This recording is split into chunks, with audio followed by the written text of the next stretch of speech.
Sir ఇప్పుడు ఏపీలో జగన్‌ని అరెస్ట్ చేయడానికి టీడీపీ నుంచి చంద్రబాబు నాయుడు, బీజేపీ వాళ్ళతో కలిసి ప్లాన్ చేస్తున్నారు అని చెప్పేసి వార్తలొస్తున్నాయి. అదే విధంగా అంటే అమిత్ షాని కలవబోతున్నారు చంద్రబాబు నాయుడు. దీనికొక ప్లాన్ తీస్తున్నారు అని చెప్పేసి కూడా అంటున్నారు. ఎంతవరకు వాస్తవం అయ్యే అవకాశం ఉంది సార్? అంటే జగన్‌కి సంబంధించి రోజుకొక కథనం బయటకు వస్తూనే ఉంది. రకరకాల పద్ధతిలో వస్తుంది. అంటే కాంగ్రెస్‌లోకి జగన్ వైసీపీని విలీనం చేస్తాడని ఆ మధ్య అంతా వచ్చింది. ఆ తర్వాతేమో జగన్‌ని బీజేపీ టచ్ చేయదు. ఎందుకంటే జగన్‌కున్న 11 మంది రాజ్యసభ సభ్యులు బీజేపీకి అవసరం. ఎందుకంటే అక్కడ మినిమమ్ 113 ఉండాలి. 113 ఉండాలి. బీజేపీకి 101 ఉండాలి. ఎన్డీఏకి మొత్తం. అందువల్ల 12 మంది కావాలి. సో కాబట్టి జగన్ మీద ఆధారపడాలి కాబట్టి జగన్‌ని టచ్ చేయకపోవచ్చు అనేది ఒక వెర్షన్. అట్లాగే లోక్సభలో కూడా నలుగురు ఉన్నారు ఎంపీలు. సో ఆ నలుగురు కూడా బీజేపీకి అవసరం. ఎందుకంటే రేపు పొద్దున నితీష్ కుమార్ లాంటి వాళ్ళు ప్లేట్ ఫిరాయించడానికి గ్యారంటీ లేదు. అందుకని జగన్ని టచ్ చేయాల్సిన అవసరం లేదు. రెండోది, బీజేపీకి ఆంధ్రప్రదేశ్లో ఉన్న తన ప్లాన్ ప్రకారం కూడా జగన్ని ఇప్పుడేమీ తొక్కేయాల్సిన అవసరం బీజేపీకి ఇమ్మీడియట్గా లేదు. ఎందుకంటే బీజేపీనే అక్కడ స్ట్రాంగ్గా లేదు. ఆల్రెడీ కూటమిలో ఉన్నారు కాబట్టి ఇప్పటికిప్పుడేమీ ఇబ్బంది లేదు. సో వీటి రీత్యా జగన్ని టచ్ చేయకపోవచ్చు అనేది ఉన్నది. కానీ ఇప్పుడు ఢిల్లీ ప్రయాణం చంద్రబాబు ఈరోజు అమిత్ షాతో కలుస్తున్నాడు. ఈ నేపథ్యంలో వేరే ఒక కథనం బయటకు వచ్చింది. ఆ కథనం ఏంటంటే, రాజ్యసభ సభ్యులు ఉన్నందువల్లనే కదా మోడీ జగన్ని సపోర్ట్ చేస్తున్నారు. వాళ్ళని లాగేసుకోగలిగితే అప్పుడు జగన్ అవసరం మోడీకి ఉండదు అనేది చంద్రబాబు వ్యూహంగా చెప్తున్నారు. సో ఎందుకంటే చంద్రబాబు 45 ఏళ్ళ అనుభవం అనేది ఆయనకి ఉంది. రెండోది, ఆయన ఇట్లాంటి అనేక వ్యూహాలు గతంలో కొన్ని వందలు వేస్తుంటాడు. సో కాబట్టి జగన్ వ్యూహానికి విరుగుడుగా తనేమేయాలనేది ఒక ప్లాన్ చేసుకున్నాడు అని చెప్తున్నారు. అదేంటంటే ఎంపీల్ని, జగన్కున్న రాజ్యసభ ఎంపీల్ని తెలుగుదేశంలో కానీ, జనసేనలో కానీ, లేదా బీజేపీలో కానీ, లేదా 3 పార్టీల్లో కూడా స్ప్రెడ్ చేయడం. అలాగా వాళ్ళని కానీ లాగేసుకోగలిగితే జగన్కి అక్కడ బలం ఉండదు. కాబట్టి మోడీకి అవసరం, జగన్ అవసరం ఉండదు అనేది చంద్రబాబుకు ఉండే ప్లాన్.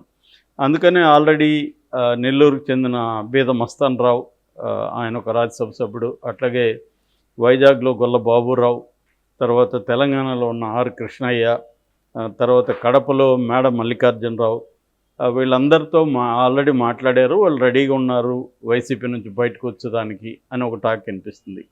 ఇంకా పరిమళ్ నత్వాని అంబానీ కోటాలో వచ్చారు. ఆయన ఎలాగూ బీజేపీ అకౌంట్కే వెళ్ళిపోతాడు. కాబట్టి ఇక్కడికే 5 మంది అయిపోయారు.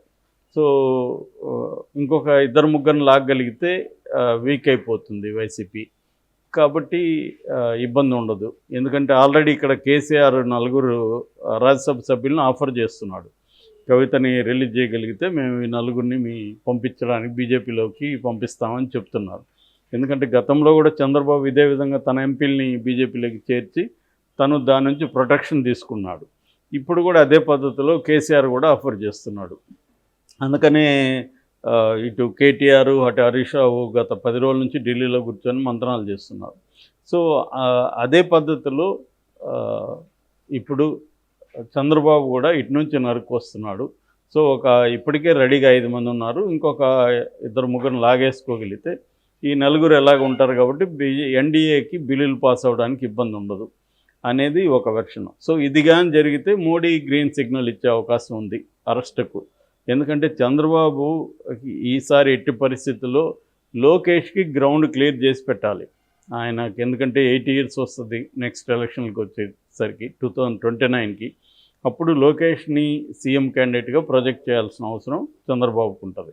ఇది జరగాలంటే జగన్ కానీ బయట ఉండి, జగన్ కానీ మళ్ళీ యాక్టివ్గా పాలిటిక్స్లో ఉంటే లోకేష్ ఖచ్చితంగా ఇబ్బంది. ఎందుకంటే లోకేష్ జగన్ ఎదుర్కొనే స్థాయి ఇంకా వచ్చిందా లేదా అనేది కన్ఫ్యూజన్లో ఉన్నారు పార్టీ.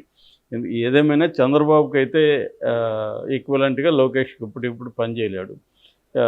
సో కాబట్టి ఎందుకంటే చంద్రబాబే నానా కష్టాలు పడ్డాడు జగన్ ఎదుర్కోవడానికి.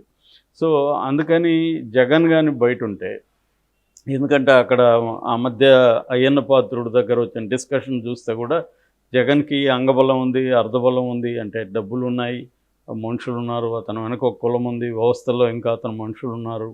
అతను చాలా స్ట్రాటజీలు వేయగలుగుతాడు. అతనికి క్రైమ్ అనేది కూడా కొత్త కాదు. రాయలసీమ ఫ్యాక్షన్ నుంచి వచ్చాడు. అతని మనుషులు తెలంగాణ గవర్నమెంట్లో కూడా ఉన్నారు. ఇటు కర్ణాటక గవర్నమెంట్లో కూడా అతని మనుషులు ఉన్నారు. గతంలో కూడా బీజేపీకి పెద్ద ఎత్తున చాలా రాష్ట్రాలకు ఫండ్ జగనే చేశాడు అంటున్నారు. ఆ విధంగా నేషనల్ వైడ్ కూడా బీజేపీ నాయకుల్లో కూడా కొంతమందికి జగన్ సపోర్ట్ చేసే అవకాశం ఉంది.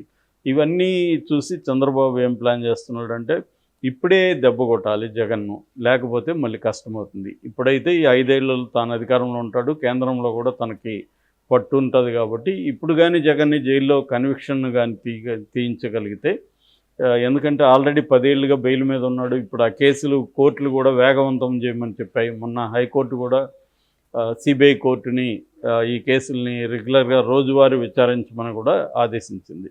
కాబట్టి ఈ నేపథ్యంలో వాటిని త్వరగా ముందుకు తీసుకెళ్ళడం, అట్లాగే కొత్త కేసులు జగన్ మీద పెట్టడం, ఈ 2 ద్విముఖ వ్యూహాలతో చంద్రబాబు ముందుకెళ్తున్నాడు. అందుకని మనం చూస్తే గత కొంతకాలంగా శ్వేతపత్రాలు రిలీజ్ చేయడం అనేది చంద్రబాబు చేస్తున్నాడు.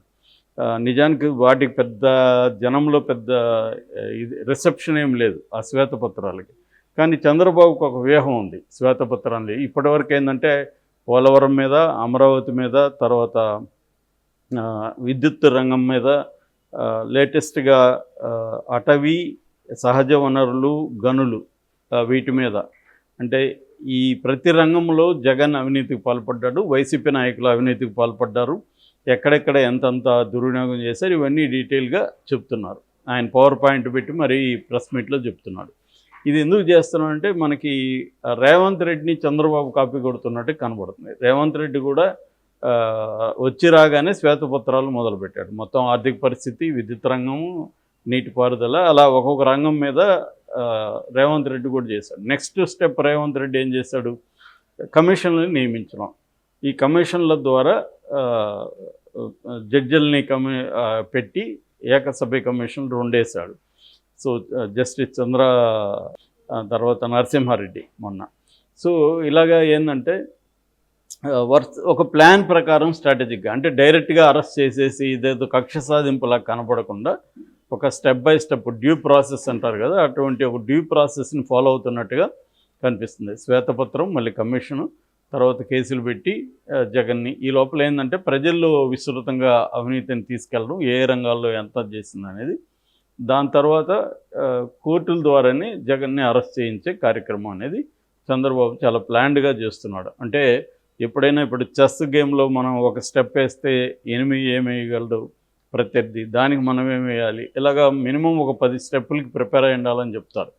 అలాగా చంద్రబాబు కూడా ఏంటంటే తాను ఒక స్టెప్ వేస్తే జగన్ ఏమి వేసే అవకాశం ఉంది, దానికి మనమేం వేయాలి, ఇలాగా చంద్రబాబు కూడా చాలా జాగ్రత్తగా వెళ్తున్నాడు. అందుకని ఆలస్యం అవుతుంది. చాలామంది తెలుగుదేశంలో కూడా అసంతృప్తిగా ఉన్నారు చంద్రబాబు పట్ల. మొన్న కూడా ఎవరో మార్కులు వేశారు చంద్రబాబు, తెలుగుదేశం వాళ్ళే, ఎన్ఆర్ఐ. అందులో అభివృద్ధికి 10 వేశారు, సంక్షేమానికి 9 ఎంత వేశారు, దీనికి మాత్రం 4-5 కూడా వేయలేదు రాజకీయాలకు. ఎందుకంటే ఆయన ప్రత్యర్థుల మీద పగ తీర్చుకోవట్లేదు, నెల రోజులు అయిపోయింది ఇంకా తీర్చుకోవట్లేదు, ఒక అసంతృప్తి అయితే ఉంది. కానీ చంద్రబాబు ఒక స్ట్రాటజీగా వెళ్తున్నట్టుగా కనబడుతుంది. అందువల్ల ముందు జగన్ బలాన్ని దెబ్బతీయడం అనేది చంద్రబాబుకున్న ప్లాను.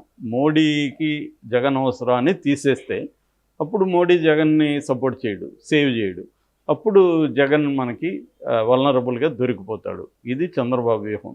మరి ఈ వ్యూహానికి అనుగుణంగా స్టెప్స్ వేసుకుంటూ వెళ్తున్నాడు. ఈరోజు అమిత్ షాతో కూడా ఇది చర్చించే అవకాశం ఉంది. ఎందుకంటే మీకు కావాల్సిన రాజ్యసభ సభ్యులే కదా, వాళ్ళని నేను లాగేసుకుంటాను, సో అప్పుడు జగన్ మీకు అవసరం ఉండడు, సో కాబట్టి జగన్ని నాకు ఇచ్చేయండి అన్న పద్ధతిలో మాట్లాడుతున్నారు.